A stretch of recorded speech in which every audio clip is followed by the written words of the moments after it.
کیا خوبصورت بات کرتے ہیں اللہ کے بندے حضرت سلطان بہو رحمت اللہ تعالیٰ علیہ فرمانے لگے، او دل کالے نالو منہ کالا چنگا، جے کوئی رمز پچھانے، دل کالے نالو منہ کالا چنگا، جے کوئی رمز پچھان چھوڑ، منہ کالا ہو جائے تو کام چل جاتا ہے، لیکن دل کالا ہو جائے تو تباہی اتر جاتا، دل نہ تیرا سیاہ کالا ہو، مہربانی کر۔ حضرت سلطان باہو رحمت اللہ علیہ کے جو والد تھے ان کا نام تھا حضرت بازید، جاگیردار تھے، دنیا دار تھے، بہت بڑے مالدار تھے۔ فرماتے ہیں مذہب کی طرف میرا رجحان نہیں تھا۔ چوتھی شادی کی بی بی راستی کے ساتھ۔ بی بی صاحبہ بڑی نیک تھی۔ بی بی صاحبہ کہتی ہیں میرا دل کرتا تھا میرا خامد بھی نمازی ہو جائے، اور عام دنیا دار نہیں تھے، 7 جاگیروں کے مالک تھے۔ بڑا مشکل ہوتا ہے، پیران نظام کے آستانوں پہ غریب غریب لوگ رہ گئے، میرا 4 جماعتیں پڑھ جائے یا پیسے آ جائے، انہوں نے تو کسی پیر دی لوڑ ہی کوئی نہیں۔ اور اگر بندہ مالدار ہوتے کئی پیروں دے آپ مرید ہوندے نے، وہ کہتے ہیں مینوں آپ کنے پیر سنوٹ کر دیں۔ تو بہت بڑے جاگیردار تھے حضرت سلطان باہو رحمت اللہ علیہ کے والد۔ بی بی صاحبہ کہتی ہے نمازی بنانا تھا خامند کو۔ بی بی راستی کہتی ہے میں نے ٹھان لی کہ میں نے اس جاگیردار کو، وڈیرے کو، اس موٹے بڑے چودھری کو میں نے نمازی بنانا اور بنا کے دکھانا ہے نمازی۔ بی بی صاحبہ کہتی ہیں کہ وہ جس خاتون کی بھی باری ہوتی تھی، 4 بیویاں ہوتی تھیں، وہ اس کا حق ادا کرتے تو بعد میں اپنی خوابگاہ میں جا کے آرام کرتے۔ ان کا جو خادم تھا ملازم، وہ رات کو دودھ کا پیالہ انہیں دینے جاتا تھا، سونے سے پہلے ان کے پاس دودھ کا پیالہ پہنچتا تھا۔ تو بی بی صاحبہ کہتی ہیں میں نے رات کو ملازم سے کہا دودھ دینے تو نہیں جائے گا، میں جاؤں گی۔ کہ میں آدھی رات کو دودھ کا پیالہ لے کے حاضر ہوئی۔ تو کیسے آئی؟ میں نے کہا بی بی ہوں، آ گئی ہوں، تو اب مہربانی کریں۔ میں نے کہا اگر اجازت دیں تو آپ کے پیر نہ دبا دوں؟ چل دبا دے۔ بی بی کہتی ہیں پیر دباتے دباتے میں نے کہا اگر اجازت دیں تو صبح نماز کے لیے جگا دوں؟ یہ نماز کی تبلیغ ہو رہی ہے۔ تو بابا جی پتہ کیا کہتے ہیں حضرت بازید؟ کہنے لگے تو مجھے جانتی نہیں، خبردار مجھے تبلیغ کرنے کی کوشش کی، اس گھر میں رہنا ہے تو سانس اونچا نہ لینا، پتہ ہے تو کس کے ساتھ بھی آئی، خبردار۔ کہتے میں چپ کر کے آ گئی۔ اگلے دن پھر دودھ لے کے پہنچ گئی تو انہوں نے آنکھ کھول کے دیکھا میری طرف، پھر آ گئی ہے۔ میں نے کہا میرے خاوند ہے، میرے سر کے تاج ہے، پیر دبا دوں؟ کہ دبا دو۔ کہتے میں نے 10 منٹ پیر دبائے تو میں نے کہا اگر جان کی امان پاؤں تو فجر میں جگا دوں؟ میں نے جلال فرمایا، کہنے لگے تجھے کہا تھا نا کہ مجھے کسی کا مشورہ قبول نہیں، تو کون ہوتی ہے مجھے بات کرنے والی، چل دوڑ جا۔ بی بی صاحبہ کہتی ہیں میں 10 دن جاتی رہی۔ کتنے دن؟ انہوں نے سختی بھی کی، برا بھلا بھی کہا، اور کئی دن یہ بھی کہا کہ کل آئی تو پھر یاد رکھنا۔ کہتی ہیں 10ویں دن میں گئی تو حضرت بازید کہتے ہیں میرے دل میں خیال آیا یہ جان چھوڑنے والی نہیں، یہ باز نہیں آئے گی، اور چلو ہے بھی تو میری بیوی، غلط بات بھی کوئی نہیں کر رہی، کہہ بھی نماز کر رہی ہے۔ کہنے لگے اگر میں سویرے اٹھ جاؤں تو پھر دوبارہ تو نہیں آئے گی، تو دوبارہ تو نہیں آئے گی۔ یہ دیکھیں میاں بیوی کا آپس میں رشتہ، سویرے اگر میں اٹھ جاؤں نماز کے لیے تیرے کہنے پہ تو میری جان چھوڑ دے گی تو؟ بی بی صاحبہ کہنے لگی میں دوبارہ نہیں آؤں گی، آپ مہربانی کریں سویرے اٹھ جائے۔ کہنے لگے چل تو میری بیوی ہے، ایک بار مان لیتا ہوں تیری بات، سویرے جگا دینا۔ بی بی راستی کہتی ہے میں پہلے سو کے اٹھا کرتی تھی، وہ رات میں سوئی نہیں۔ کہتے میں ساری رات رو کے گزار دی، ساری رات، اور بیدار رہ کے گزار دی۔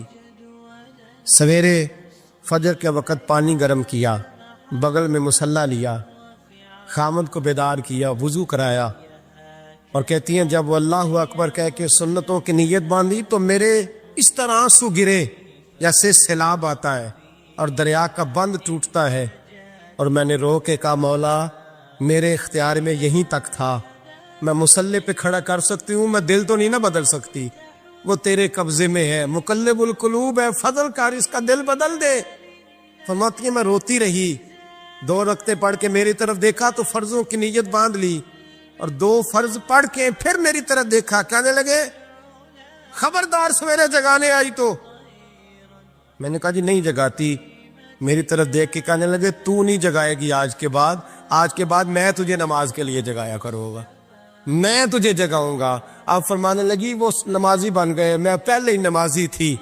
جب ان دو نمازیوں کا ملاپ ہوا تو اللہ نے سلطان باہو جیسا بیٹا عطا ہوا ہے, سلطان باہو جیسا بیٹا عطا فرمایا.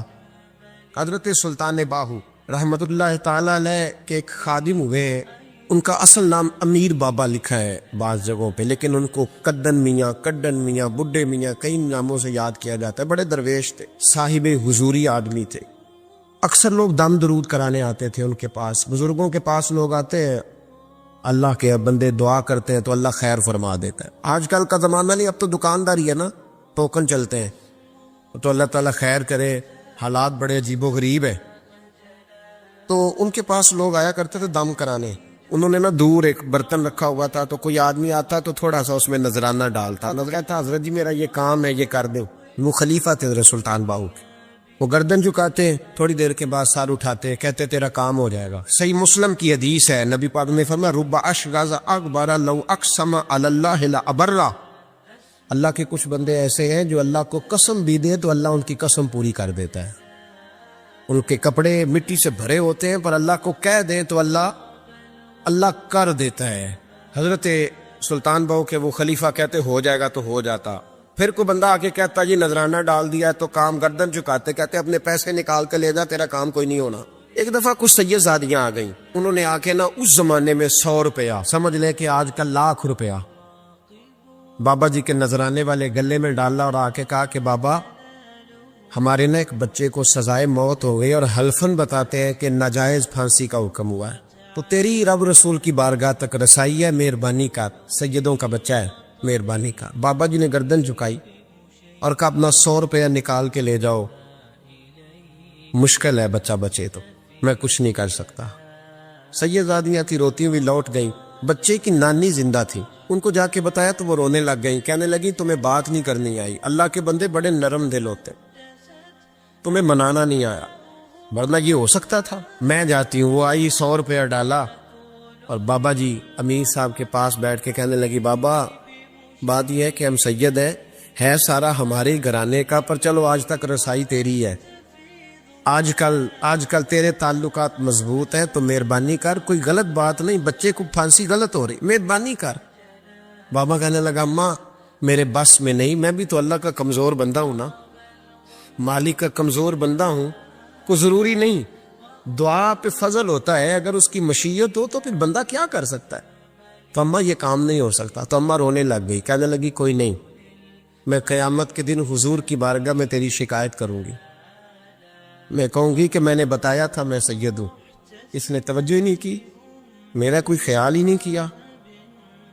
بابا صاحب فرمانے لگے اماں پیسے نہ نکالنا, جا تیرا کام ہو جائے گا, جا تو ہو گیا تیرا مسئلہ حل ہو جائے گا. وہ آپ پیسے رکھتے تھے تو سال کے بعد 6 مہینے کے بعد مہینے کے بعد جا کے حضرت سلطان باہو کو دے کے آیا کرتے, وہ وہاں لنگر میں یا کسی جگہ خرچ کرتے. جس دن اس بچے کی پھانسی کا وقت تھا نا, تو وہ بابا جی حضرت سلطان باہو کے پاس چلے گئے. حضرت سلطان باہو کے مزار پہ جو دوست گئے ہیں یا میرے ساتھ گئے ہیں وہ جانتے ہیں کہ گڑھ موڑ سے یوں مڑتے ہیں, آگے دربار ہے, تو گڑھ موڑ پہ حضرت سلطان باہو ان کے استقبال ان کو وہاں پتہ چل گیا کہ وہ آ رہا ہے. آئے دروازے گڑھ موڑ تک, مرید ساتھ تھے, تو حضرت سلطان باہو کہنے لگے یار تو نے اچھا نہیں کیا, اپنے خلیفے تو نے اچھا نہیں. کہنے لگے حضور چارہ کوئی نہیں تھا, سیدزادیاں آ گئی تھی, حضور کا خاندان تھا, میں کیا کرتا. مرید کہتے ہمیں سمجھ نہیں آ رہی کہ یہ کیا ہو رہا ہے. کہنے لگے مجبوری تھی, کیا کرتا, کدھر جاتا, حضور کا خاندان تھا. کہا تو نے اچھا نہیں, کہتے ہمیں نہیں سمجھ آ رہی کہ تو نے اچھا نہیں کیا. وہ کہتے ہیں حضور کا خاندان تھا, ہمیں اس کا معنی کیا ہے. کہتے تھوڑی دیر گزری, بچہ وہاں سے رہا ہو گیا, حضرت سلطان باہو کے خلیفہ کا انتقال ہو گیا, وہ وصال کر گئے, وصال ہو گئے. آپ نے جنازہ پڑھایا, دفن کیا, تو غلام کہنے لگے حضور یہ ماجرا کیا ہے. آپ فرمانے لگے اس نے اللہ کے حضور دعا کی تھی کہ مولا جناب اسرائیل نے اس دن کسی نہ کسی کی روح لینے آنا ہے نا, تو میری لے جائے. اب سیدزادیاں دروازے پہ آ گئی ہیں, تو سادات کو تو خالی نہیں نہ بھیجا جا سکتا, مصطفیٰ کا خاندان ہے, حضور میری روح لے جائی جائے اور اس سیدزادے کو چھوڑ دیا جائے. فرمایا اس نے اللہ کے حضور قربانی دے کے وَفَدَيْنَاهُ بِذِبْحٍ عَظِيمٍ. حضرت سلطان صاحب کہنے لگے ایسا کیتی جان حوالے رب دے، ایسا عشق کمایا ہے، اسی مرن تو پہلو ہی مر گیا، باہو تا مطلب نو پایا. حبیب اجمی ایک بزرگ تھے، ان کے پاس ایک شخص اکثر آتا تھا، بڑا مالدار تھا، ایک ہی بیٹی تھی، وہ بھی ٹانگوں سے معذور تھی. تو آپ اکثر اس کو کہتے کہ تو توبہ کر، اللہ کی بارگاہ میں رجوع کر. ایک وقت ایسا آتا ہے کہ پھر انسان کا جب کوئی اپنا نہیں رہتا پھر اسے مصلی یاد آتا ہے، لیکن اگر مصلی کی عادت بچپن سے پڑ جائے نا تو پھر ذرا آسان ہوتا ہے اللہ سے دل لگانا. وہ اکثر آپ اس کو کہتے کہ ٹھیک ہو جائے، ایک ہی تو بیٹی ہے، وہ بھی بیچاری معذور ہے، تو کہاں دولت لے جائے. آج کرتا ہوں، ہم تاریخیں دیتے رہتے ہیں نا اللہ تعالیٰ کو معاذ اللہ کہ رمضان سے میں نے نیک ہو جانا ہے، عمرہ کر کے آؤں گا تو پھر میں پکا نمازی ہوں. خدا کے بندو، کس نے تجھے بتایا ہے کہ رمضان تک تو زندہ رہے گا؟ کس نے خبر کی کہ عمرہ کرنے تک تو بچے گا؟ حضرت حبیب ادمی اس کو کہتے تو کہتا بڑی جلدی ٹھیک ہو جاؤں گا. ایک دن سویرے سویرے توبہ کرنے آ گیا. آپ نے فرمایا کیا ہوا؟ تو کہنے لگا حضرت جی کل ایک 15 سال کا نوجوان ملا ہے اور مجھے توبہ کرا گیا. مزہ ہی اس عمر میں اللہ اللہ کرنے کا. نبی کریم سے محبت بھی کرنی ہو تو یہی عمر ہے. عشق لگا سی کھیڈاں کھیڈ دی نوں تے پھر مینوں کھیڈاں بھول گئیاں. کجل پایا سی میں یار دے ویکھنے نوں، پھر او دی یاد وچ روندے ہی رول گئیاں. حیدر شاہ اس گلی کدے نہ رول دی پر ہن تے رول گئی. جن لوگوں نے ابو جال کو قتل کیا تھا ان کی عمریں بھی 15 سال.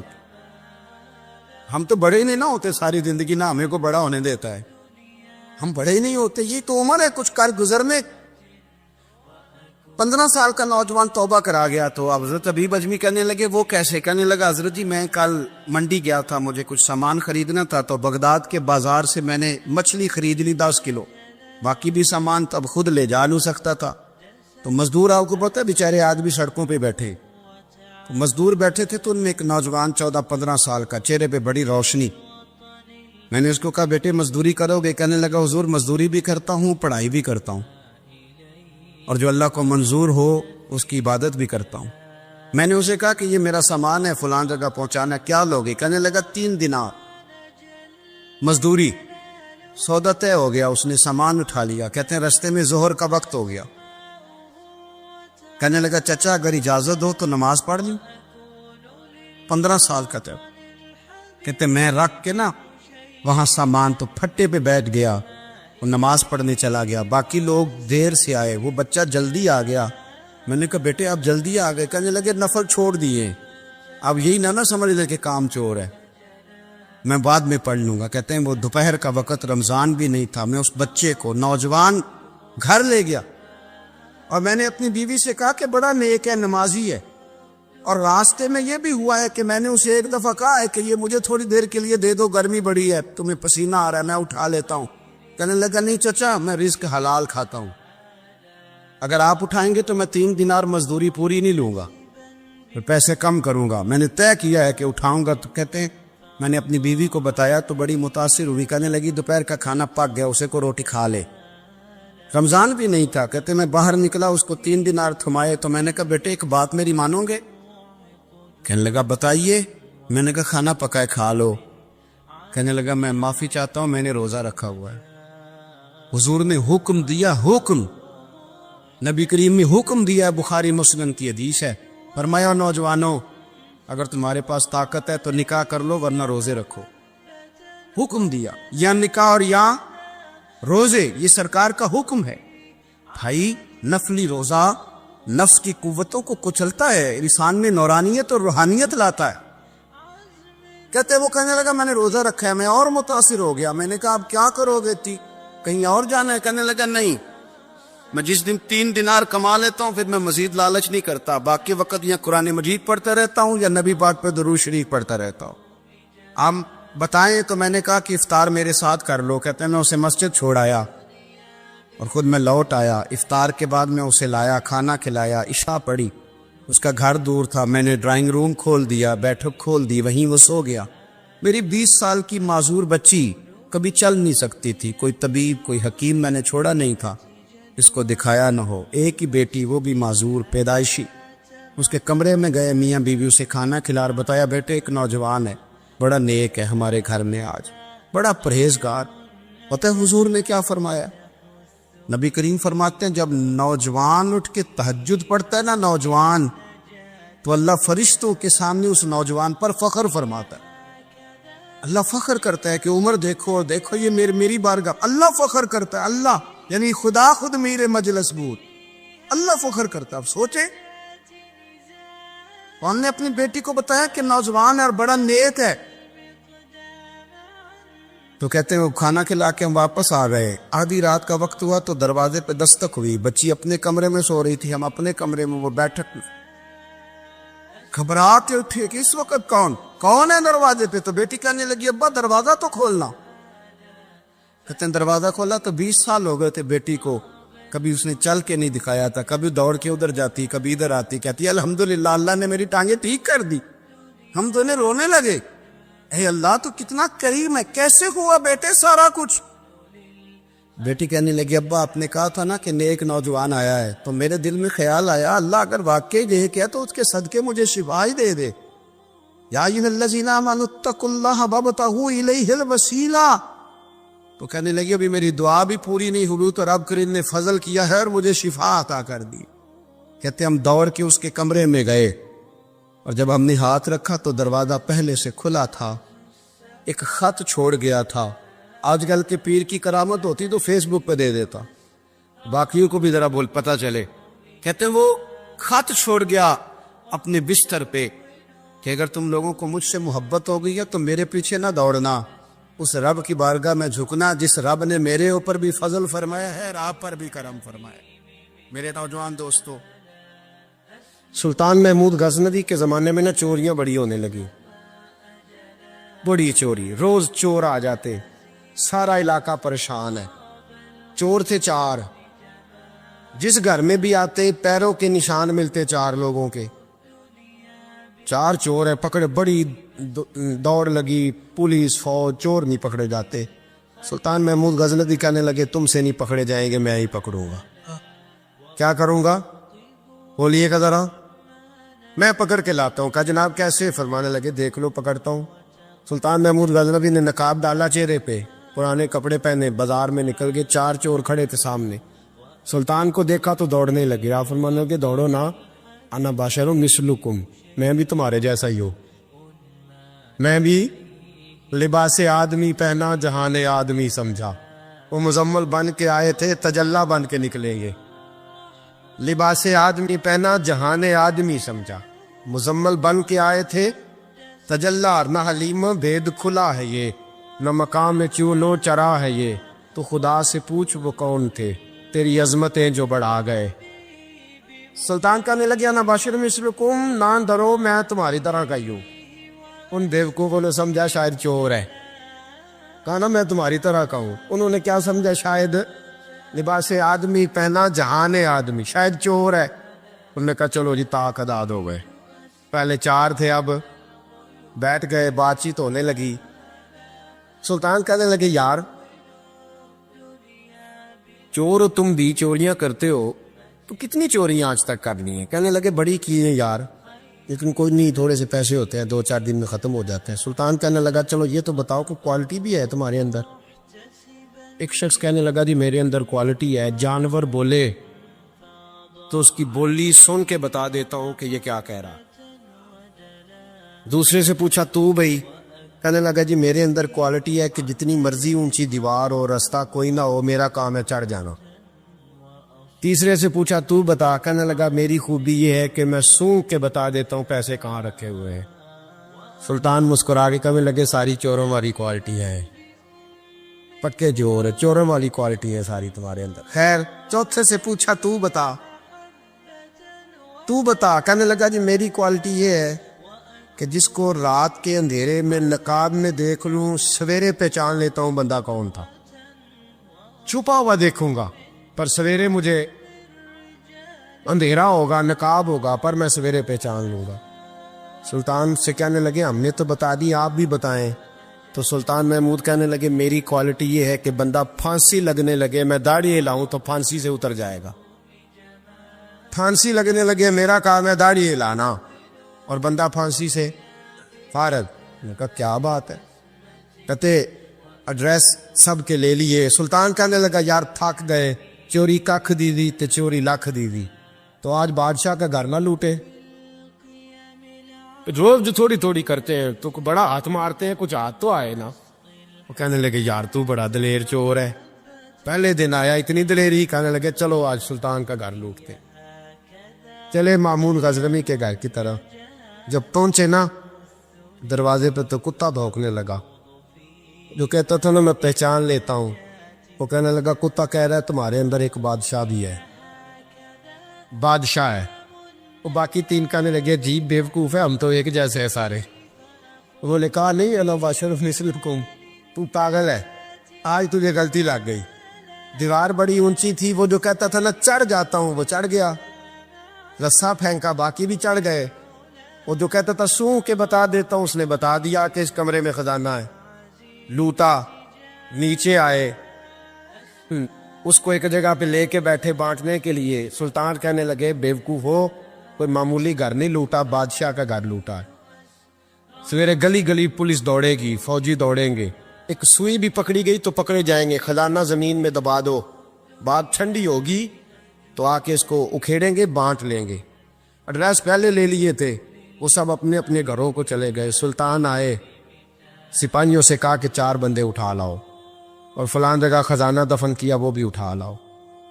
اب قاضی صاحب کی عدالت میں مقدمہ چلا، جرم ثابت ہو گیا، چاروں کو سزائے موت ہو گئی۔ اب وہ چاروں کہتے ہیں 4 تو ہمیں، 5واں کدھر گیا؟ 5واں کدھر ہے؟ انا بشر مثلکم، وہ کہتا تھا تمہاری طرح کہوں، وہ کدھر ہے؟ جس دن پھانسی لگنی تھی نا، توجہ ہے آپ کی، جس دن پھانسی لگنی تھی، محمود غزنوی نے کہا کہ پھانسی لگتے وقت پہلے مجھے ملا لینا۔ وہ جب گار جا رہے تھے نا وہاں پھانسی لگنے کے کمرے میں، تو حکم تھا محمود کا، اب ان کو آئے لے کے چاروں محمود غزنوی کے پاس۔ تو رات کو تو نقاب میں دیکھا تھا، اندھیرے میں دیکھا تھا، وہ جو کہتا تھا نا پہچان لیتا ہوں، وہ آگے بڑھا، کہنے لگا حضرت جی پھانسی لگنے لگی ہے، ذرا داڑھی تو ہلا دے، مہربانی تو فرمائے، لگنے لگی ہے پھانسی، مہربانی کرے، مرنے لگے ہیں۔ سلطان محمود کہنے لگے ان کو پھانسی، بس وہ داڑھی ہلی، پھانسی گئی۔ محمود غزنوی نے کہا چوری نہ کرو، دربار میں آ جاؤ، نوکری پہ بیٹھو، جو تنخواہ کہتے ہو دیتا ہوں، چوریاں چھوڑ دو۔ چوریاں بھی چھوڑ دی، بندے بھی بن گئے۔ محمود غزنوی نے بازو تھاما اور اپنے تیر حضرت ابو الحسن خرقانی کے پاس لے گئے، بیعت بھی کرایا، اللہ اللہ بھی سکھائی، ولی بھی بن گئے۔ مولا ابو نور صاحب علیہ رحمہ فرماتے ہیں بس یہی بات ہے، ولی اندر ہی پھرتے رہتے ہیں، اندر ہی گھومتے رہتے ہیں، لوگ سمجھتے ہیں ہمارے جیسے ہی ہیں، بس تعلق ٹھیک رکھنا، قیامت میں پھانسی لگنے لگے گی، ان کی داڑھی ہلے گی، اللہ نجات عطا فرما دے گا۔ دل بے چین اس لیے رہتے ہیں کہ یہ جو پیاس اور جو طلب کرتے ہیں وہ ہم انہیں پہنچاتے نہیں۔ دل بے قرار اس لیے رہتے ہیں کہ یہ رب رسول کی محبت سے ٹھنڈے ہوں گے، ہم ادھر ادھر کی چاہتے لیے پھرتے ہیں۔ ان کے اندر بے قراری اس لیے ہے کہ ہم نے امیدیں لوگوں سے وابستہ کر لی ہیں، جو لوگوں سے نہیں کرنی چاہیے تھی، اللہ رسول سے کرنی چاہیے۔ ہم نے اسباب کو اختیار کرنا ہے، بھروسہ اسباب پر نہیں، بھروسہ تو اللہ تعالیٰ پہ کرنا ہے۔ تو جب تک دیکھیں نا قرآن مجید نے کیا کہا، قرآن مجید نے کہا والذین آمنوا اشد حبا للہ، فرمایا وہ لوگ جو ایمان لے آئے وہ اپنے رب سے شدید محبت کرتے، اپنے رب سے پیار کرتے ہیں، ان کے سجدے بوجھ نہیں، ان کے سجدے تو لذت ہے، انہیں نماز کے لیے لانا نہیں پڑتا، جبر نہیں کرنا پڑتا، ان کے تو دل کھچے چلے آتے ہیں، ان کو تو پیار ہو گیا، رات ساری بیت گئی اور ایک سجدہ بھی مکمل نہ ہوا۔ وہ تو مال چونکہ اللہ نے دیا ہے تو راہ خدا میں خرچ کرتے وقت ان کی طبیعت کسی قسم کا تکلف نہیں محسوس کرتی، کوئی بوجھ نہیں محسوس کرتی، کیونکہ وہ ہر چیز سے بڑھ کر اللہ رسول سے پیار کرتے ہیں، تو یہ چیزیں ان کے سامنے کبھی بھی رکاوٹ نہیں بنتی۔ اور دل میں سب سے زیادہ محبت اللہ کی، اور جہاں تک تعلق ہے میرے رسول پاک کا، اللہ کریم نے فرمایا النبی اولیٰ بالمؤمنین من انفسہم، فرمایا یہ جو نبی ہے نا یہ تو مومنوں سے ان کی جانوں سے بھی زیادہ قریب ہے. تو ہر وقت دل کی دھڑکنوں میں، روح کی ٹھنڈک میں، قلب میں، دل میں، روح میں، ذہن میں جو چیز ہر وقت سمائی ہے نا مومنوں کے، وہ رسول پاک کی ذات ہے. اگر رات ساری بندہ یہی سوچتا رہے کہ سویرے یار کس طرح کام چلانا ہے، پیسے کیسے آئیں گے، جو میرے پاس 2 لاکھ ہے اسے 6 کیسے کرنا ہے، اور یہ 6 ہے یہ 12 کیسے ہو سکتا ہے، اور جناب یہ دنیا میری کیسے آگے بڑھ سکتی ہے، اور یہ جو پلاٹ پڑا ہے نا میرے گھر کے بالکل سامنے کیسے کوئی چکر چلے کہ میرا ہو جائے، گاڑی ہے ذرا چھوٹے ٹائروں والی بڑے ٹائروں والی کیسے آ سکتی ہے. اگر 24 گھنٹے منصوبہ بندی دنیا حاصل کرنے سے دین منع تھوڑا کرتا ہے. حضور نے تو فرمایا محنت کر کے کمائی کرنے والا اللہ کا دوست ہے، منع نہیں ہے، لیکن ہر وقت اسی گنتی میں رہنا، اسی کے شمار میں رہنا، الجھ جانا، اور جو اصل چیز تھی اس کو چھوڑ جانا. ہم نا نیکی کرتے ہیں، مومن ہوتے ہیں، لیکن اس کی لذت نہیں پاتے. یعنی اگر نماز پڑھ کے بھی بندہ قرار نہ حاصل کرے، اگر وہ خیرات کر کے بھی اس کی ٹھنڈک نہ محسوس کرے، مسجد آ کے محفل کرا کے محفل میں بیٹھ کے پھر بھی اس سے کوئی روحانیت نہ پا سکے، اس نے 20 علماء سنے، اس نے درجنوں خطباء سنے، اس نے ساری زندگی گزار دی، لیکن اس کے دل کی کیفیت ہی نہ بدلی، وہ لذت خاص ہی اسے نصیب نہ ہو، تو پھر اسے سوچنا چاہیے نا کہ دل میں نا اللہ تعالیٰ نے نا ہر چیز 2 بنائی ہے. ہونٹ 2، آنکھیں 2، کان 2، ہاتھ 2، پیر، دل اللہ نے ایک ہی بنایا. یہ نہیں ہو سکتا کہ چلو ایک طرف مجھے رکھ لو ایک طرف کسی اور کو رکھ لو. دل ہی ایک بنایا ہے. وہ کہتا ہے بس دل ایک ہے تو رب رسول ہی رہیں گے اس میں ادھر ادھر کی چاہتے نہ لے آنا جب تک دل کے اندر پوری طور پر اللہ رسول کی. بخاری مسلم میں حدیث ہے، نبی پاک علیہ الصلوۃ والسلام نے فرمایا اگر تم چاہتے ہو نا تمہیں ایمان کی لذت نصیب ہو، آپ زیادہ غور کریں میری بات پر. ایک ہے کھانا، ایک ہے مزیدار کھانا، ایک ہے مومن ہونا اور ایک ہے مومن ہونے کا مزہ آنا، لذت نصیب ہونا کہ میں صاحب ایمان ہوں. فرمایا اگر تم چاہتے ہو کہ تمہیں ایمان کی لذت نصیب ہو، یہ حدیث آپ نے بھولنی نہیں بخاری مسلم میں، اگر چاہتے ہو کہ ایمان کی لذت نصیب ہو تو 3 کام کرو. یا رسول اللہ صلی اللہ تعالی علیہ وسلم کون کون سے؟ حضور فرمانے لگے پہلا کام یہ کرو کہ ہر چیز سے بڑھ کر اللہ رسول سے محبت کرو. غور کر لینا، یہ جو جھوٹی انا کے بت بنائے ہوئے نا، میری عزت، میری برادری، میری افسری، میرا قبیلہ، میری کرسی، یہ غور کر لینا کہ کرسیاں زیادہ پیاری ہیں، اقتدار زیادہ پیارا ہے کہ اللہ رسول.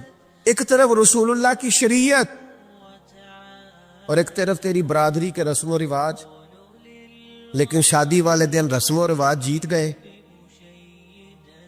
کدھر گئی تیری محبت رسول؟ وہ صرف محفل والے دن تھی، ربیع الاول شریف میں تھی. ہم تو دیندار سمجھتے ہی اس کو ہیں جس کے گھر میں شادی ہو تو پتہ چلتا ہے کتنا دیندار ہے. محفل میں تو سارے دیندار ہوتے ہیں، یہ تو پتہ ہی تب چلتا ہے جب کسی کا انتقال ہو جائے، نہ گھر میں کوئی خوشی آئے کہ اب یہ کتنا دیندار ہے، اب پتہ چلے گا. مسجد میں تو سارے دیندار ہیں. فرمایا اگر چاہتے ہو کہ لذت ایمان نصیب ہو تو ہر چیز سے بڑھ کر اللہ رسول سے پیار کرو. اور دوسرا فرمایا جس سے بھی پیار کرو نا اللہ رسول کی رضا کے لیے کرو. شکریہ کا تکلف بھی چھوڑ دو، وہ میرا احسان مانے گا یہ بھی چھوڑ دو، میری تعریف کرے گا یہ بھی چھوڑ دو. فقط اللہ رسول کی رضا کے لیے رشتے بنانے شروع کرو، مومن ہونے کا مزہ آئے گا. جتنے ہم شکوے کرتے ہیں نا رشتہ داروں کے، بھائیوں کے، قبیلوں کے، برادریوں کے، یہ سارے ختم ہو جائے اگر ہم محبت اللہ رسول کی وجہ سے کرنی شروع کر دیں. اگر بنیاد اللہ رسول کی رضا ہو تو ہماری طبیعتوں میں کسی کے لیے نفرت پیدا نہ ہو، بے ادبی پیدا نہ ہو، کوئی ایسا ماحول نہ ہے. کیوں کہ ہم ڈائریکٹ پیار ہی نہیں کرتے. ہم جس سے بھی پیار کرتے ہیں درمیان میں رب رسول کو رکھ کے کرتے ہیں. اور حضور فرماتے ہیں قیامت کے دن رب اعلان کرے گا، اللہ فرمائے گا وہ کہاں ہیں جو دنیا میں میری رضا کے لیے آپس میں پیار کرتے تھے؟ یا اللہ کیا ملنے والا ہے؟ اللہ فرمائے گا آج میرے عرش کے سائے کے علاوہ سایہ کوئی نہیں۔ جو دنیا میں میری رضا کے لیے آپس میں پیار کرتے تھے انہیں آج میں اپنے عرش کا سایہ عطا کروں گا۔ تو اگر ایمان کی لذت چاہتے ہو، ایک تو ہر چیز سے بڑھ کے اللہ رسول سے پیار کریں، ایک جس سے بھی پیار کریں اللہ رسول کے لیے کریں، اور دوسرا فرمایا مومن ہونے کے بعد، کلمہ نصیب ہونے کے بعد، ایماندار ہونے کے بعد کفر کی طرف جانا اتنا ناپسند کریں، اتنا ناپسند کریں جتنا کوئی آگ میں جانا ناپسند کرتا ہے، اتنا ناپسند کریں۔ اگر یہ ذہن بن گیا پھر لذت نصیب۔ میں آپ سے عرض کروں میرے عزیزو، ہم نا تھکی تھکی سی زندگی گزارتے ہیں، بور سا وقت گزارتے ہیں، الجھے ذہن رہتے ہیں، بکھری بکھری سوچیں رہتی ہیں، ٹوٹے خیالات، پختگی نہیں باتوں میں، مضبوط نہیں افکار۔ کسی نے مشورہ دیا تو 10 منٹ کچھ اور سوچ لیا، اگلے سے بات کی تو پھر پچھلے کی بات ختم ہو گئی، اپنی زندگی میں مضبوطی نہیں۔ او خدا کے بندو، ہمیں تو ایک سادہ سا اسلوب دے دیا گیا ہے کہ تم ہر چیز سے بڑھ کے رسول پاک سے محبت کرو۔ تو جب پوری طرح وہ محبت نصیب ہو جائے گی، جب پوری طرح وہ چاہت مل جائے گی، جب پوری طرح وہ خلوص نصیب ہو گیا، للہیت مل گئی، اللہ رسول کی بارگاہ نصیب ہو گئی، آپ یقین کریں حضور کی محبت بندے کو پکا کر دیتی ہے، اس کی سوچوں کو مضبوط کر دیتی ہے، اس کے اندر استقامت لاتی ہے رسول اللہ کی محبت، انسان طاقتور ہو جاتا ہے۔ میں تقریر نہیں کر رہا، جذبات کا اظہار کر رہا ہوں۔ میں آپ سے داد نہیں چاہتا، میں آپ کی ذہن سازی چاہتا ہوں۔ آپ بھلے میری بات پر کوئی سبحان اللہ ماشاءاللہ نہ کہیں، لیکن میرے درد دل کو سمجھے میں کیا کہنا چاہتا ہوں۔ دوستو، حضور کی محبت مضبوط کرتی ہے، مضبوط طاقتور کر دیتی ہے۔ نہ سمجھ آئے تو سیدنا بلال سے پوچھ کے دیکھو، مار پڑتی جاتی ہے، محبت طاقتور ہوتی جاتی، تانے ملتے جاتے ہیں، محبت مضبوط ہوتی جاتی ہے۔ نہ سمجھ آئے تو سیدنا سلمان فارسی سے پوچھو، سالوں بیت گئے، ڈھونڈتے، تلاش کرتے، آتے حضور کی بارگاہ میں حاضری دیتے، غلامی کرتے، کہاں سے چلے کہاں پہنچے۔ اگر نہ سمجھ آئے تو حضرت خبیب سے پوچھو، نہ سمجھ آئے تو بدر میں جا کے شہید ہونے والوں سے پوچھو یہ محبت کتنا طاقتور کرتی ہے۔ حضرت انس بن نضر سے پوچھو میدان احد میں کہ یہ محبت افکار کو زندہ کرتی ہے، روح کو تازہ کرتی ہے۔ بندہ نہ زیادہ باتوں سے ویسے ہی بچ جاتا ہے، ایک شے ہی صرف یاد کرنی پڑتی ہے، ایک شے ہی، علم و بس کریو یار اے ہوئی حرف تینوں درکار۔ اعلیٰ حضرت فرماتے ہیں اے عشق تیرے صدقے ہم جلنے سے چھٹے سستے، جو آگ بجھا دے گی اب وہ آگ لگائی ہے، جو آگ بجھا دے گی اب وہ۔ اور پھر اعلیٰ حضرت فرماتے ہیں کہ یاد رکھنا جان ہے عشق مصطفیٰ، روز فزوں کرے خدا، اور جس کو ہو درد کا مزہ، جس کو ہو درد کا مزہ، ایک ہوتا ہے شفا کا مزہ، ایک ہوتا ہے بیماری کا مزہ۔ یہ حضور کی محبت کی وہ والا درد ہے کہ یہ مزیدار ہے۔ اعلیٰ حضرت فرماتے جان ہے عشق مصطفیٰ، روز فزوں کرے خدا، او لوگو جس کو ہو درد کا مزہ، وہ ناز دوا اٹھائے کیوں، اور پھر کے گلی گلی تباہ، ہم ٹھوکریں سب کی کھائیں کیوں، اور دل کو جو عقل دے خدا تو تیری گلی سے جائے کیوں، دل کو جو عقل دے خدا تو تیری گلی سے جائیں کیوں۔ صحابی بیٹھے ہیں نا نبی پاک کی بارگاہ میں، اور دیر سے بیٹھے اور جم کے بیٹھے، بٹھا کے اپنے محبوب کو اپنے پہلو میں، جو لوگ کچھ نہیں کرتے وہ بھی کمال ہی کرتے، دیر سے بیٹھے اور بیٹھے تو نبی کریم نے فرمایا جاؤ کوئی کام بھی کرو۔ اٹھے، ستون کی اوٹ سے ہو کے واپس آ گئے, کہنے لگے یا رسول اللہ آپ کے بغیر دل ہی نہیں لگتا, تو طبیعت ہی نہیں جمتی, کہیں نظر ہی نہیں ٹھہرتی. جب تک آپ اپنے دل کی کیفیات, یار ہمارے بزرگ, ہمیں تو وقت نہیں ملنا چاہیے. اگر ہمارا دعویٰ ہے کہ ہمیں حضور سے محبت ہے تو وقت ہی نہیں ملنا چاہیے. سیرت ساری پڑھ لی ہے ہم نے, حضور کی احادیث یاد کر لی ہیں, نبی پاک کے فضائل پر جو کتابیں لکھی گئی ہیں وہ ہمارے پاس ہیں.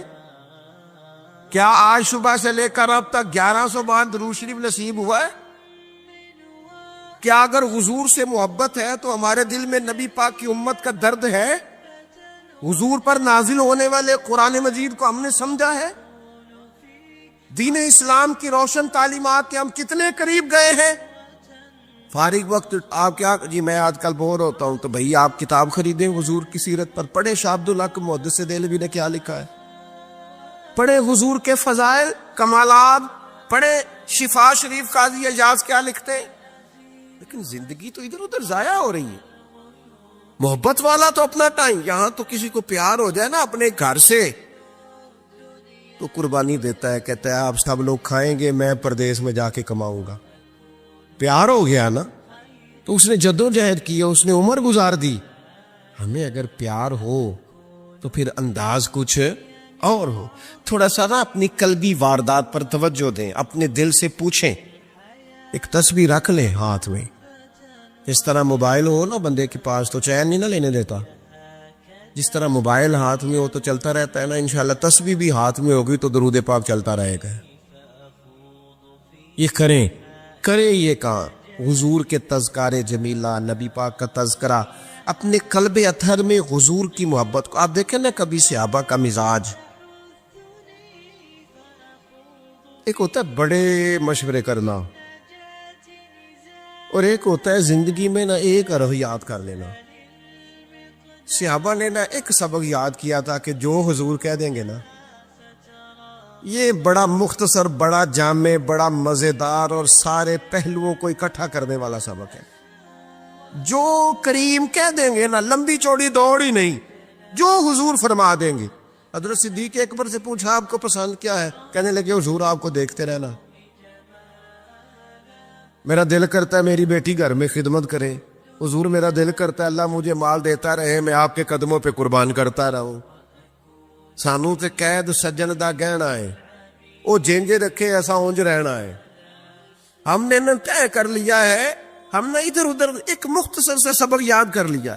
آپ یاد رکھیں ہمارے پاس کوئی نہ کوئی لذت ہے, کسی نہ کسی چیز کے پیچھے دوڑ رہے ہیں, ہر بندہ دوڑ رہا ہے. کچھ مان کے دوڑتے ہیں, کچھ نہ مان کے دوڑتے ہیں, لیکن دوڑ لگی ہوئی ہے.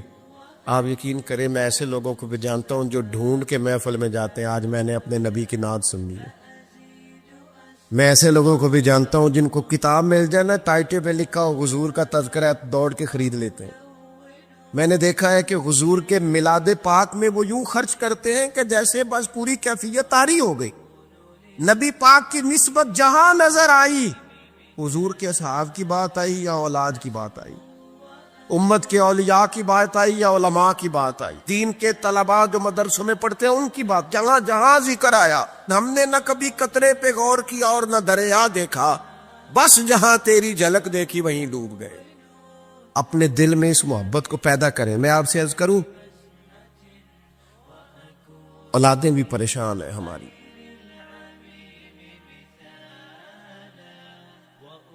ہم نے بچوں کو پیسے دیے ہیں, ٹائم نہیں دیا.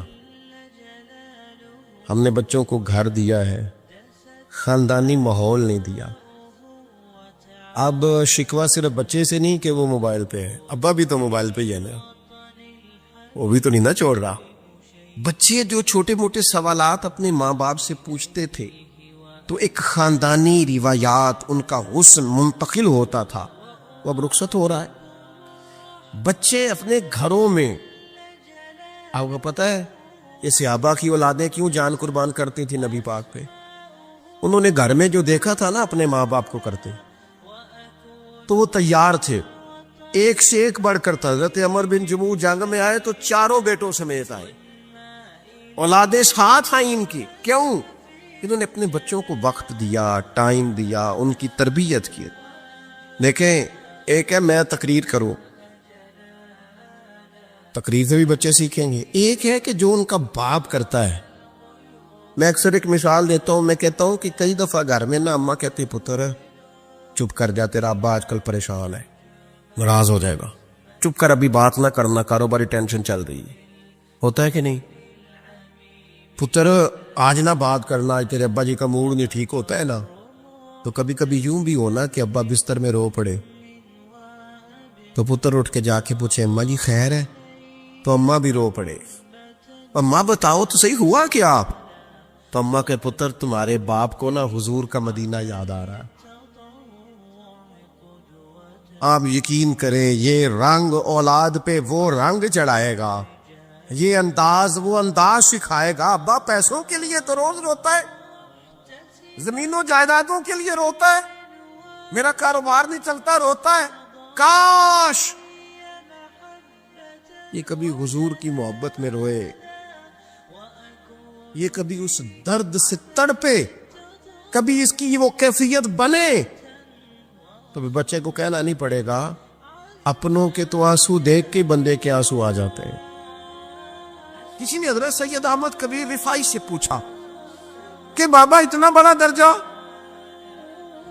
اتنا بڑا مقام کیسے ملا؟ تو بابا جی کہنے لگے زندگی میں کبھی کسی کو حقیر نہیں سمجھا، کسی کو کبھی حقیر، کبھی کسی کو اپنے سے کم تر نہیں سمجھا. تو اللہ نے دیکھے نا، اگر آپ نہیں سمجھیں گے تو اس کے لیے بھی آپ کو عنوان مل جائیں گے، اور اگر سمجھنا ہے اپنے آپ کو بڑا تو اس کے لیے بھی موقع مل جاتے. حضرت شفیق بلخی بہت بڑے صوفی بزرگ ہوئے پر نوجوان تھے، جوانی میں ہی اللہ نے بڑا مرتبہ دیا. حضرت عبداللہ بن مبارک بوڑھے تھے، دونوں ایک محفل میں اکٹھے ہوئے. اب بغداد سارا ماننے والا تھا اور دونوں کا ماننے والا تھا. آخر میں دعا بزرگ کرایا کرتے تھے محفل کے اختتام پر. حضرت شفیق بلخی جناب عبداللہ بن مبارک سے کہنے لگے آپ دعا کریں، آپ دعا کریں، آپ بزرگ ہیں. اب جس نے جو ماننا ہے اسے اس کے لیے عنوان بھی مل جائے گا. حضرت سیدنا عبداللہ بن مبارک کہنے لگے بیٹے تو دعا کر، تیری عمر تھوڑی ہے، تیرے گناہ بھی تھوڑے ہیں، تیری عمر تھوڑی ہے، تیرے گناہ بھی تھوڑے ہیں. تو سیدنا شفیق بلخی کہنے لگے نہیں حضور آپ دعا کریں، آپ کی عمر زیادہ ہے تو نیکیاں بھی تو زیادہ ہی ہے نا، نمازیں بھی تو آپ کی زیادہ ہے نا، روزے بھی تو زیادہ، رمضان بھی تو آپ کی عمر میں زیادہ ہے نا، آج بھی تو آپ نے زیادہ. اگر آپ نے کسی کو اپنے سے بڑا سمجھنا ہے تو عنوان آپ کو مل جائے، چھوٹا سمجھنا ہے تو اس کے لیے بھی عنوان آپ کو. بات یہ ہے کہ آپ کیا کرنا، اگر آپ کسی کو حقیر سمجھنا چاہتے ہیں تو بات ختم ہو گئی. سید احمد کبیر رفاعی فرماتے زندگی بھر کبھی کسی کو حقیر نہیں سمجھا. اللہ کی ساری مخلوق کی کیا بات ہے. اللہ قرآن میں کہتا ہے ان اللہ لا یستحی ان یضرب مثلا ما بعوضۃ فما فوقها. اللہ شرم نہیں کرتا کہ ایک مچھر کی مثال بیان کرے یا اس سے بھی کم تر. اللہ مچھر کی بات کرتا ہے اتنا بڑا ہو کے، وہ کہتا ہے میں کروں گا، میری مخلوق جو ہے میری مخلوق. تو حضرت احمد کبیر رفاعی فرمانے لگے میں نے کبھی کسی کو حقیر، بولیے کبھی کسی کو حقیر. ہم لوگوں کے پاس عنوان بڑے حقیر سمجھنے کے لیے ہم سمجھ لیتے ہیں.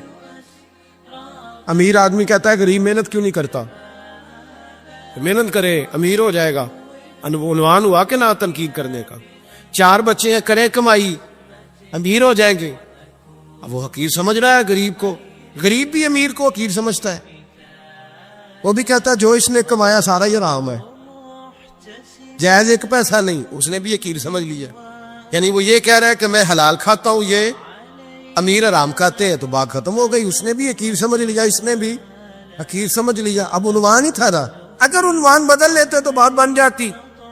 امیر اگر یہ کہتا کہ میں اس غریب کی مدد کروں گا اس لیے کہ پیسے محنت سے نہیں ملتے، خدا کے فضل سے ملتے ہیں، تو وہ یہ نہ کہتا کہ یہ محنت کرتا تو آگے چلا جاتا. اور غریب اگر سمجھتا اس بات کو تو یہ نہ کہتا امیر سارے حرام ہی کھاتے ہیں، وہ کہتا بھئی رب نے جو میرے لیے پسند کیا مجھے دیا، جو اس کے لیے پسند کیا اسے دیا، بات ختم ہو گئی، جھگڑا ختم. عنوان تو مل جائے گا آپ کو، مثبت بھی اور منفی بھی. تو اچھی بات نہیں کہ مثبت اختیار کریں. سید احمد کبیر رفاعی کہتے ہیں میں گزر رہا تھا، ایک دن میرے ساتھ ایسا ہوا کہ میں گزر رہا تھا کھیت کے اندر سے، ادھر بھی پانی تھا ادھر بھی پانی تھا. ہوتا ہے نا پانی پانی ہوتا ہے فصلوں میں کئی دفعہ. کب ہوتا ہے زیادہ پانی؟ نہیں جب کدو قریب ہے جی. اور جب کدو کرتے ہیں نا تو دونوں جانب پانی بھرا ہوتا ہے نا جی. وہ ٹریکٹر بھی پانی میں چلتا ہے. میں پینڈو ہوں نا, مجھے زیادہ پتہ ہے کیا حالات ہوتے ہیں.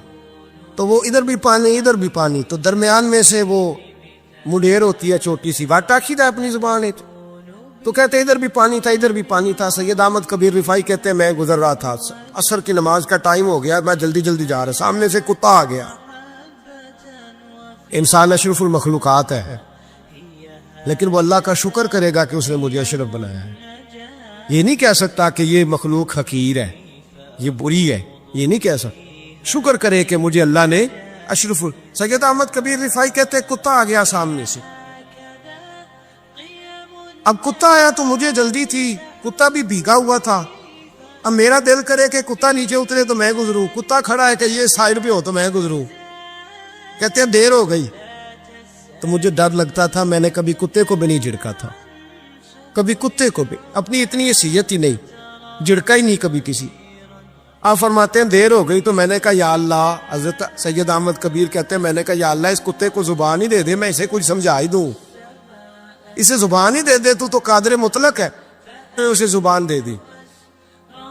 تو میں نے کتے سے کہا نیچے اتر جا, میں نے نماز پڑھنی ہے. تو کہنے لگا بابا جی آپ اتر جائیں, آپ اتر جائیں, آپ اتر جائیں, میں کیوں اتروں؟ تو سید احمد کبیر رفائی کہتے ہیں میں نے اس سے کہا کہ بات یہ ہے کہ میرے اوپر نماز فرض ہے, تیرے اوپر فرض نہیں, تو میں نے نماز پڑھنی ہے. اگر میں کھیت میں اتر گیا تو کیچڑ ہے, میرے کپڑوں کو مٹی لگ جائے گی, پتہ نہیں پانی پاک ہے کہ ناپاک ہے. تو اتر جا, تیرے اوپر نماز نہیں فرض ہے, تو مجھے جانے دے. تو سید احمد کبیر رفائی کہتے ہیں اس نے ایسی بات کی کہ میرے اوپر وجد طاری ہو گیا. کتے نے بات کی تو میں کانپنے لگا. راتی جاگے شیخ سداوے, راتی جاگ دے کتے, تیتھوں کتے مالک دا در مول نہ چھڈ دے, پاوے مارو 100 جتے, تیتھوں کتے وہ ایک برکی کا قدر پچھانل, پاوے مالک ہو من ستے, تیتھوں کتے رکھا سکھا کھا دنے جار رکھا میں ستے, تے تیتھوں اتے اٹھ بلیا چل یار منا لے نہیں تے بازی لے گئے نہیں کتے. اٹھ بلیا چل یار منا لے نہیں تے بازی لے گئے کتے, تے تیتھوں اتے. سید احمد کبیر رفائی کہتے ہیں وہ مجھے کہنے لگا آپ اتر جائے. تو میں نے کہا بھائی میرے اوپر نماز فرض ہے, تیرے اوپر فرض نہیں, تو اتر جا, میرے کپڑے آلودہ ہو جائیں گے تو کیا کروں گا. تو کہتے ہیں اس نے بات کی تو میں گھبرا گیا اور چھلانگ لگا کے میں کھیت میں اتر گیا. مجھے کہنے لگا بابا جی کپڑے اگر آپ کے کیچڑ سے آلودہ ہو گئے تو پانی سے صاف ہو جائیں گے, اور اگر مجھے حقیر جان کے آپ کا دل آلودہ ہو گیا تو 7 سمندروں سے بھی صاف نہیں ہوگا. کپڑے پانی سے دھل جائیں گے, اور دل اگر تکبر سے آلودہ ہوا تو 7 سمندروں سے بھی صحیح ہو سکتا نہ. حقیر نہیں جاننا, نہ مولوی کو, نہ صوفی کو, نہ درویش کو, نہ کھیت میں کام کرنے والے کو, نہ پٹھے پہ مزدوری کرنے والے کو, نہ گاڑی کا شیشہ صاف کرنے والے کو, نہ تیل ڈالنے والے کو, نہ کسی کو حقیر نہ جان, نہ کسی کے حال پہ طنز کر, نہ کسی کے غم کا مذاق اڑا, وہ جس سے چاہے جیسا نواز دے. یہ مزاج لطف رسول ہے. نہ کوئی آیا لے کے چلا گیا, کوئی عمر بھر بھی نہ پا سکا, میرے مولا تجھ سے گلا نہیں, یہ تو اپنا اپنا نصیب ہے. بھائی حقیر نہیں جاننا. سید احمد کبیر رفائی فرماتے ہیں وہ کتا تو گزر گیا, میں دوڑا گھر گیا, جا کے میں نے غسل کیا, کپڑے بدلے. فرماتے ہیں پہلے بھی میں اثر پڑتا تھا, پر آج جب نماز پڑھی تو بڑا ہی مزہ آیا. میں سر سجدے میں رکھوں میرا اٹھانے کو جی ہی نہ چاہے, میں رکوع میں جاؤں تو میرا سر اٹھانے کو دل ہی نہ چاہے. میرا دل کرے آج مغرب لیٹ ہو جائے, آج سورج دیر سے غروب ہو, میں آج سارا دن اثر ہی پڑھتا رہوں. بھائی جب تو عاجزی والی پڑھتا ہے, جب تو انکساری والی پڑھتا, جب تو حضرت سیدنا معاویہ بن خدیج رضی ایک حضرت معاویہ بن سفیان ہے, ایک معاویہ بن خدیج صحابی ہیں, وہ کہتے ہیں میں جنگ فتح کر کے آیا تو سخت گرمی کا موسم تھا, مجھے پتا تھا کہ عمر فاروق دوپہر کو آرام کر رہے ہوں گے. آپ فرماتے ہیں میں مسجد نبی میں بیٹھ گیا, ایک بچی جناب عمر کے گھر سے نکلی, تو مجھے کہنے لگی معاویہ آپ کا نام ہے؟ میں نے کہا ہاں۔ اندر جا کے جناب عمر کو بتایا تو عمر دوڑے آئے، اور جب آئے تو سر پہ ٹوپی کوئی نہیں، پیروں میں جوتا کوئی نہیں۔ کہنے لگے میں تیرا انتظار کر رہا تھا، آج مجھے امید تھی تو آئے گا، تو نے بتایا کیوں نہیں؟ تو میں نے کہا حضور مجھے پتا ہے رات ساری آپ چہرے پہ کپڑا ڈال کے مدینے کی گلیوں میں رہتے ہیں، تو دوپہر کو آپ آرام کرتے ہوں گے، اس لیے میں نے کوشش کی کہ آپ کو بیدار نہ کروں، آپ آرام کر رہے ہوں گے، اس لیے یہ میں نے کوشش کی کہ میں بیٹھتا ہوں مسجد میں آرام کرتا ہوں، جب آپ آئیں گے تو دیکھی جائے گی۔ حضرت عمر فاروق نے جلال کیا، فرمایا تو مجھے غافل سمجھتا ہے کہ میں سو جاؤں گا؟ اور آپ فرمانے لگے میں قوم کا خادم ہوں جس کی اتنی زیادہ رعایا ہو کو سو جائے چپ کر کے، میں نے جواب نہیں دینا اللہ کی بارگاہ میں؟ فرمایا میرے امیروں کی طرح سونے جاگنے کے وقت مقرر نہیں، میں قوم کا خادم ہوں، جس وقت بھی آیا کرو مجھے جگا لیا کرو، مجھے قبر میں جا کے خدا کو بھی جواب دینا ہے، محمد مصطفیٰ کو بھی جواب دینا ہے۔ دوستو، بزرگوں اور بھائیوں، اللہ تبارک و تعالی نے اس امت کو ساری امتوں کا سردار بنایا۔ کنتم خیر امت کہہ کے اس امت کو اللہ تعالیٰ نے تمام امتوں کی امامت عطا کر دی۔ رب کریم نے نبی کریم علیہ السلام کے صدقے سے ہم گناہگاروں کو بھی وہ فضیلت عطا کی جو حضور کے غلاموں کو نصیب ہے۔ لیکن بڑا آدمی وہ ہوتا ہے جس کی سوچ بڑی ہو، جس کے افکار بلند ہوں، جس کی نگاہ پاک ہو، جس کا حوصلہ بڑا ہو۔ اللہ تعالیٰ نے ہمیں امامت دی ہے امتوں کی، لیکن اگر سوچیں سطحی قسم کی ہوں، ذہن چھوٹے چھوٹے مفادات کے ہوں، ساری زندگی انسان اپنی دکان کی، اپنی ذات کی، اپنے گھر کی، اپنی برادری کی سوچ سے باہر ہی نہ نکلے، تو وہ آفاقیت جو اللہ اور اس کے پیارے محبوب صلی اللہ علیہ وسلم ہمیں دینا چاہتے ہیں وہ ہمیں کیسے حاصل ہوگی؟ جو قومیں اپنے چھوٹے چھوٹے ذاتی مفادات کے لیے ملی سودے کرے، اپنا گھر بنانے کے لیے ملکوں کو مقروض کر دیں، تو وہ کیسے دنیا کی امامت کا فریضہ سر انجام دیں گے؟ ساری زندگی اگر انسان اس رٹے سے باہر نہ آئے کہ میں کیسے اونچا ہو سکتا ہوں، میرے بچے کیسے آگے جا سکتے ہیں، مال کیسے کما سکتا ہوں، یہ میرا گھر بہت بڑی حویلی میں کیسے بدل سکتا ہے، فیکٹری 1 کی 4 کیسے ہو سکتی ہیں، اور کوئی ملی کام ہی نہ کرے، وہ تو وہ آفاقیت جو اسلام چاہتا ہے وہ کیسے پیدا ہوگی؟ اقبال کہنے لگے کہ عجب نہیں کہ خدا تک تیری رسائی ہو، پر تیری نظر سے پوشیدہ ہے آدمی کا مقام۔ تو بندے کو ہی نہیں سمجھ سکا تو وہاں تک تو کیا جائے گا؟ جب تک سوچوں میں وسعت نہیں آتی۔ دیکھیں نا، ڈاکٹر اقبال ہمیں کہتے ہیں کہ بازو تیرا توحید کی قوت سے قوی ہے، تو وطنوں میں، سرحدوں میں اپنے آپ کو قید نہ کر، تو اللہ تبارک و تعالیٰ کا نائب ہے اور خدا کے فضل کا تیرے اوپر سایہ ہے۔ بازو تیرا توحید کی قوت سے قوی ہے، اسلام تیرا دیس ہے اور تو مصطفی ہے، تو اپنے مذہب کو اسلام جان، اپنے وطن کو، اور تھوڑی بڑی سوچ پیدا کر، تھوڑا بڑا۔ اور اقبال کہنے لگے وقت فرصت ہے کہاں، کام ابھی باقی ہے، ابھی آرام سے بیٹھ گئے ہو، ابھی آرام سے بیٹھ گئے ہو، ابھی تو دنیا میں رسول اللہ صلی اللہ علیہ وسلم کے نظام کے جھنڈے کو بلند کرنا تھا، حضور کی آفاقی تعلیمات سے پوری دنیا کو تم نے روشناس کرانا تھا۔ اقبال کہنے لگے وقت فرصت ہے کہاں، وہ کام ابھی باقی ہے، نور توحید کا اتمام ابھی باقی ہے، بھی تو آگے بڑھنا تھا۔ لیکن سطحی سی سوچیں، چھوٹی چھوٹی باتیں، مثلاً امیر دولت کے چکر میں اور غریب اس کمزوری کے احساس میں کہ میں تو غریب ہوں جی، میں تو، غریبی کو بیچا تو نہیں نہ جاتا، غریبی کوئی فار سیل تو نہیں ہوتی، غریبی وہ زخم تو نہیں جسے دکھا دکھا کے بندہ پیسے وصول کرے۔ آپ اپنی غریبی کو بھی کیا سیل کریں گے، اپنے آنسو بھی بیچیں گے کہ میں چونکہ کمزور ہوں تو لہذا فٹافٹ میری بولی لگا دی جائے، لا یسألون الناس الحافا۔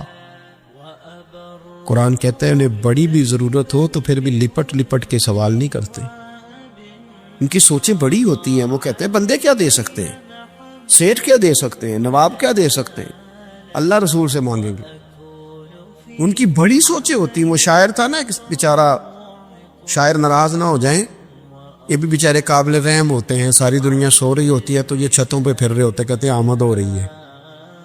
تو یہ بھی ایک عجیب بعض اوقات کیفیت بن جاتی ہے. تو اس کی بھی حالت کچھ تھوڑی زیادہ ہی پتلی تھی, کپڑے بھی پھٹ گئے, کسی چوک میں مکھیاں بھنک رہی تھی. تو کسی نے سمجھ لیا کہ شاید غریبی بیچے گا. ایک بندہ سیٹھ گزرا تو 5 روپے پھینک گیا. تو وہ شاعر اسے کہنے لگا یہ اٹھا اپنے پیسے لے جا. کہنے لگا وہ آپ کو اس لیے دیں کہ آپ کو ضرورت تھی. بڑا خوددار آدمی تھا. کہنے لگا اگر ضرورت ہوگی تو میں رب سے مانگ لوں گا, اللہ سے مانگ لوں گا, ضرورت پڑے گی تو. یہ آرزوئے کرم اور میں آپ سے کروں, یہ آرزوئے کرم اور میں آپ سے کروں, یہ بھیک اس کو دی دی ہے جس کا خدا نہ ہو. میں مانگ لوں گا, اللہ رسول مجھے دیتے ہیں. خودداری, عزت نفس, بڑی سوچ, بلند افکار. یہ ذات کا جو چنگل ہے نا, اس سے اپنے آپ کو آزاد کیا جائے. میری بات بن جائے, مجھے کو چودھری مان جائے, مجھے کو بڑا مان جائے, کسی کو پتہ چل جائے تعلق ہے, کسی کو پتہ چل جائے فلانے کا نام آتا ہے, کسی کو میں بھئی آپ کمزور ہو جائیں گے. آپ تو بھیک اور خیرات مانگنے لگیں گے عزت کی. آپ کس چکر میں پڑ گئے؟ آپ اپنے ذہن کو بڑا کرے, نگاہ کو بلند کرے, معاملات اس طرح کے کریں. دیکھیں قرآن مجید کیا فرماتا ہے. اللہ کریم نے فرمایا کہ بندوں کی شان یہ ہے کہ وَيُطْعِمُونَ الطَّعَامَ عَلَىٰ حُبِّهِ, وہ لوگوں کو کھانا کھلاتے ہیں پر اللہ کی محبت میں کھلاتے ہیں. کھلاتے لوگوں کو ہیں, پیار پانا چاہتے ہیں رب کا. مسکینم و یتیمم و اسیرا, مسکین کو بھی, یتیم کو بھی اور قیدی کو بھی. کبھی اگلی آیت پر آپ غور کریں نا, فرمائے انما نطعمکم,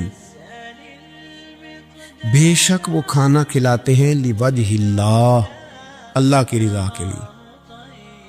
لا نرید منکم, اور وہ نہیں چاہتے جزاء ولا شکورا, نہ وہ کوئی جزا مانگتے اور نہ ان کا دل کرتا ہے کہ ان کا شکریہ ہی ادا کریں. شکریہ کے لفظوں کا تکلف بھی نہیں چاہتے. ولا شکورا, شکریہ کے جملے بھی کوئی بولے انہیں پسند. کیوں؟ اس لیے کہ انما نطعمکم لوجہ اللہ, کیونکہ کھلایا جو اللہ کے لیے ہے. پھر کسی کو کہنا میرا احسان مند بان شکر گزار ہو, یہ بات درست نہیں ہوتی. میرے عزیز تھوڑی سی نا بڑی سوچ. ضروری نہیں کہ آپ سماجی ہوں, سیاسی ہوں, آپ کا بڑا رکھ رکھاؤ ہو, یہ کوئی ضروری ہے. آپ کی سوچ بڑی ہو, ذہن میں وسعت ہو, آپ غریب آدمی ہو بھلے, آپ بات ملی کرے, آپ کو احسار کرنا آتا ہو. میں نے پچھلے جمعے بتایا تھا کہ ایک صحابی نے بھوکے رہ کے مہمان کو کھانا کھلایا. ان کی اپنی حالت یہ تھی کہ ایک وقت کا کھانا نہیں تھا. آپ کے مزاج میں وسعت ہو, مزاج میں. بخاری شریف میں حدیث ہے, نبی پاک صلی اللہ تعالی وسلم کے سامنے سے ایک شخص گزرا. کریم محبوب علیہ السلام نے لوگوں سے پوچھا کہ اس کے بارے میں تمہاری کیا رائے ہے؟ عرض کی یا رسول اللہ, بہت وفادار آدمی ہے, بڑا باوقار ہے, کوئی بھی بات کرے تو لوگ توجہ سے سنتے ہیں, کہیں پیغام نکاح دے تو اسے رشتہ مل سکتا ہے, کسی کی سفارش کرے تو قبول کی جا سکتی ہے. حضور زیر لب ہلکا سا مسکرائے اور خاموش ہو گئے. بڑے بڑے سیاسی سماجی لوگ ہوتے ہیں نا شہروں میں, وہ بیچارے مطلب ان کا بس نہیں چلتا, کسی کی منت کریں کہ کہہ 2 دفعہ مجھے چودھری صاحب, گزارش کریں, کسی کا ترلا کریں کہ مہربانی کر 2 دفعہ کہہ دے میں بڑا آدمی ہوں, بول دے صحیح. شیخ سعدی کہتے ہیں جس طرح لکڑی کو گھن کھا جاتی ہے, بڑے لوگوں کو خوشامد کھا جاتی, کھوکھلا کر دیتی, صلاحیتیں ضائع ہو جاتی, تعریف کا اتنا شوق لگ جاتا, اتنی لت لگ جاتی ہے تعریف. تو حضور خاموش ہو گئے.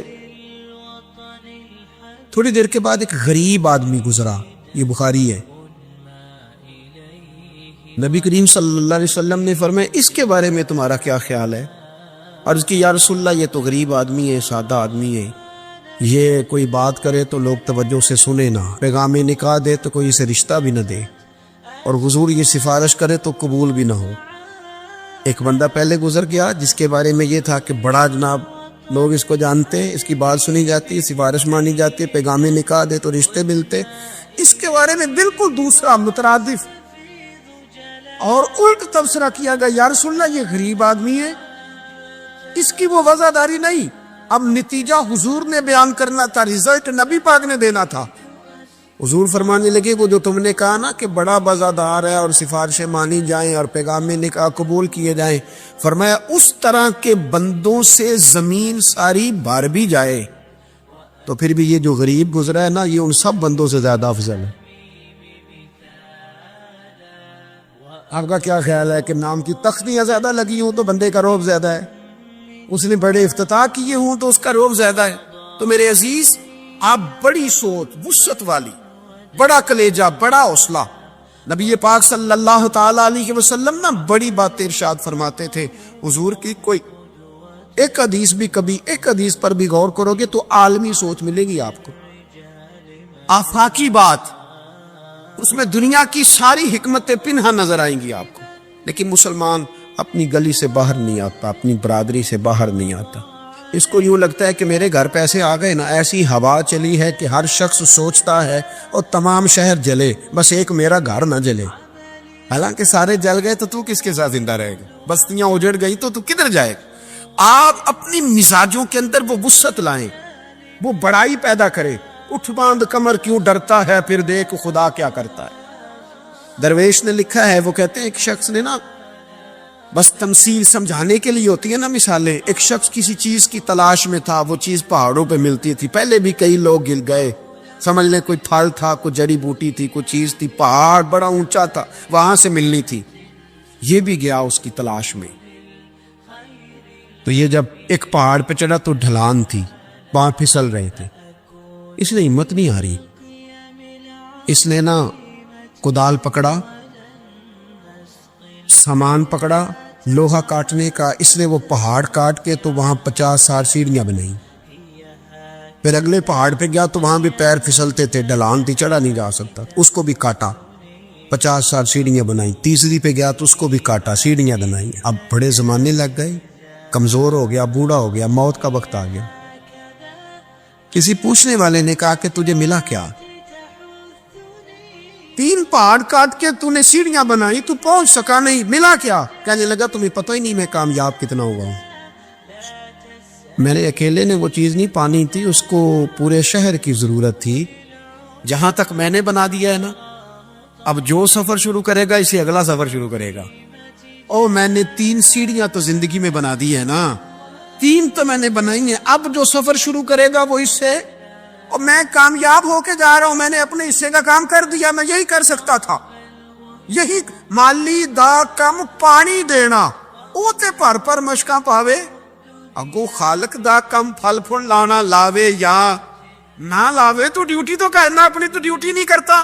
ایک بابا جی بوڑھے تھے، ہاتھ کانپ رہے تھے ہاتھ، تو درخت لگا رہے تھے، ایک سیانا بندہ گزرا، اس نے کہا بابا جی نہ آپ نے پھل کھانا ہے، اتنی محنت کی کیا ضرورت ہے؟ وہ کہنے لگا پتر ہمارے پچھلوں نے لگائے تھے نا، ان کے پھل ہم نے کھائے ہیں، ہم سوچتے ہیں کہ ہم خود غرض نہ مر جائیں، ہم بھی کوئی پھل لگا دیں، چلو آنے والی نسلیں ہی کھا لیں گی، میں اگلی نسل کا سوچ رہا ہوں۔ بھائی ملی سوچے، قومی، آپ کچھ تو کر جائیں ایسا کہ پھر آنے والوں کو صفر سے نہ شروع کرنا پڑے، کوئی تو ایسی منزل ہو، کوئی تو ایسا رستہ ہو، کچھ تو آپ بنا کے دے جائیں، کچھ تو آپ کر جائیں۔ امام بخاری ہمیں بخاری بنا کے دے گئے، انہوں نے کہا لو میں تمہیں حضور کی سیدی سے جمع کر کے دے رہا ہوں، اب تشریح کرتے رہنا، اب پڑھتے رہنا، قیامت تک سناتے رہنا۔ لیکن وہ ہمارا یہ والا سفر انہوں نے ختم کر دیا کہ ہم جائیں، جا کے حدیث تلاش کریں، ڈھونڈ کے لائیں، اس کی صحت پر بحث کریں۔